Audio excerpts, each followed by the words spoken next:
The remoteness of the Philippine Islands is both its blessing and its curse. Flanked on one coast by the South China Sea and the vast Pacific on the other, the nation has an economy vitally affected by international imports and exports. The Philippines is an archipelago, more than 7,000 islands. This country is blessed with beauty, lots of rich natural resources. However, in contrast, you find in the cities a lot of poverty and congestion, people moving into the urban centers for work.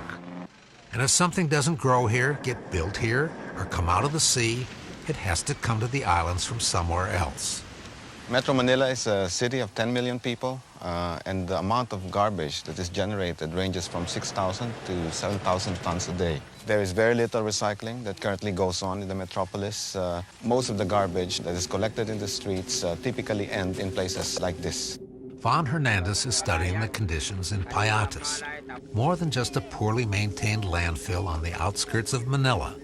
Payatas is literally a city of scavengers. It is not a healthy job, but it is a decent job. And for many people, this is the only source of livelihood. It was here in 1999 that torrential rain set off a landslide of trash, killing hundreds who lived in these shacks built on the dump site.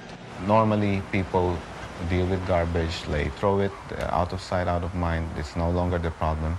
But then we point to cases like Payatas to show that actually that kind of practice is killing people. 6,000 tons a day and nowhere to put it. Some people think with the solution of collecting the garbage, we have solved the garbage problem. It's got to go somewhere. And some people are saying, let's get it out of our site and let's just burn it and use incinerators. We know that burning, like incineration, releases different kinds of contaminants depending on the kinds of materials in the waste stream. Chief among them, the most toxic substances known to science, dioxins. The sad thing is that dioxins are expelled from women by breastfeeding. That means transferring this toxic burden onto the infant.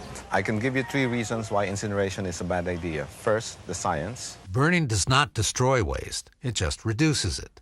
Every 3 tons of garbage incinerated yields 1 ton of toxic ash that floats back to Earth. Not disposed of, but actually dispersed all over the city. Second, the economics. Kickbacks. When incinerators companies come in, the contracts are multi-million dollars, and there's a lot of chances for local officials to skim off the money that crosses hands. And third, the legality. That's because the Philippine Clean Air Act of 1999 forbids the construction of incinerators. Von Hernandez is something of an expert on this law. He is a founding member of the Clean Air Coalition, the grassroots effort that placed the incineration issue on the national agenda in the 1998 elections. It was his work with the coalition that helped make the ban on incinerators the law of the land. So the Philippines is now the first country in the world that's adopted a national ban on incineration. The flip side of garbage is resources. If you mix everything together, everything becomes waste. If you look at the different components of the waste stream, paper, bottle, cans,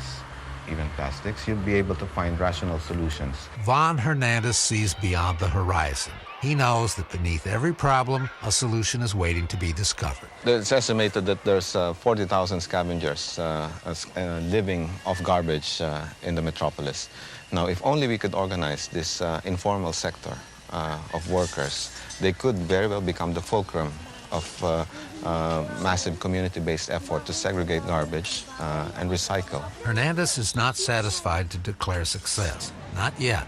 The incinerator ban is already under attack and repeal is being pushed by government and industry. But Hernandez has not hesitated to carry his fight to an even higher power. The Catholic Church has now aligned itself with the Eco Waste Coalition, sending a clear message that more sustainable methods of waste management are the job of every Philippine citizen. We can do it with the help of religion and the government and other interested sectors. We can assure future generations of Filipinos of a sustainable future. It's an affirmation of life. It sustains our feelings of hope that life could be better. For outstanding environmental achievement in Asia, the 2003 Goldman Environmental Prize is awarded to Von Hernandez of Quezon City, the Philippines.